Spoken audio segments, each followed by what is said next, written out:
санхүүгийн эрх чөлөө. Баян хүн ядуугийн захирагч. Хүртэн зээлдүүлэгчийн зарц.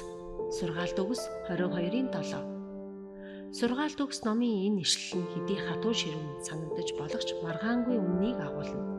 Гэсэн хэдий ч Бурхан өөрийн үгэнд таны амьдралын санхүүгийн тал дээр бүрэн эрх чөлөөтэй байх хэд хэдэн удирдамжийг өгдөг. Нэгэн өдөр сүмийн гишүүн сүмийн санхүүчдэр очиод надад санхүүгийн зөвлөгөө хэрэгтэй байна. Олон жилийн турш би санхүүгийн асуудалтай тэмцэж байсан ч одоо хүртэл тусламж гуйх зорилгоо олж чадаагүй байна.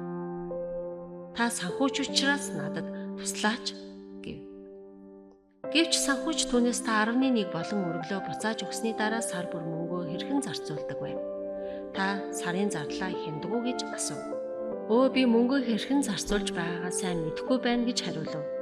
Магадгүй таны өнөөдрийн нөхцөл байдал ийм байж болох юм. Мөнгөө хэрхэн яаж зарцуулж байгаагаа мэдэхгүй хүмүүст ихэвчлэн бэлэн санхүүгээр амьдрах хэцүү байдаг. Ийм учраас хүн бүр санхүүгийн эрх чөлөөнд хүрэхийн тулд эдгээр 3 энгийн алхмыг сурах хэрэгтэй. Нэгдүгээрт өөрийгөө сахилга баттай болгох. Бүх зардлаа Бурхны хяналтанд дор гаргах.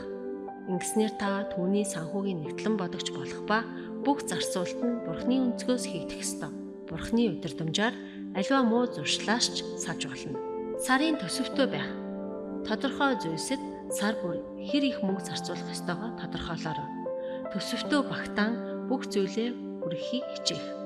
Үүнийг бодит мэтээр төсөөлөөд үзээрэй. Төсөв гэдэг бол хүмүүс санхүүгийн их үүсвэрээ зэгцлэх, хянах, зорилго тавьж хэрэгжүүлэх, гэр бүлийн сайн сайхны төлөө мөнгөө хэрхэн яахыг урьдчилан шийдэх арга зам юм. Худалдан авалт бүрээ төсөв тусгах ёстой бөгөөд ингэснээр аливаа зүйлийг гинтийн байдлаар худалдаж авахаас зайлсхийх хэрэгтэй гэсэн үг юм. Ялангуяа та зээлийн карт ашиглаж байгаа бол шүү дээ. 3 дугаарт төсвөө хэрхэн зарцуулсныхын төлөө хэн нэгний өмнө хариуцлага хүлээх. Номлогчийн үгс 4:9-10 дугаар ишлэл. Ганцаараа байснаас хоёул байх нь илүү дээр билээ. Тэгвэл тэдний зүтгэл сайнаар хариулагдах болно. Хэрэв тэд хамтдаа аж хаваас нэг нь нөгөөгөө босгоно. Харин ганцаар байх ч унахад түүнийг босгох хүн үгүй тул хөөрхий хэмээдэг. Хэрэв та хэн нэгний өмнө хариуцлага хүлээдэг бол ердийн зарцуулалтандаа болгоомжтой хандаарай. Уриалга. Санхүүгийн амьдралынхаа бүхий л талыг удирдан чиглүүлэх мэрэгэн ухааныг Бурханаас хүсээрэй. Энэ нь та хүслээ хамгийн сүүлд Бурханыг нэгдүгээр тавих арга замуудын нэг юм.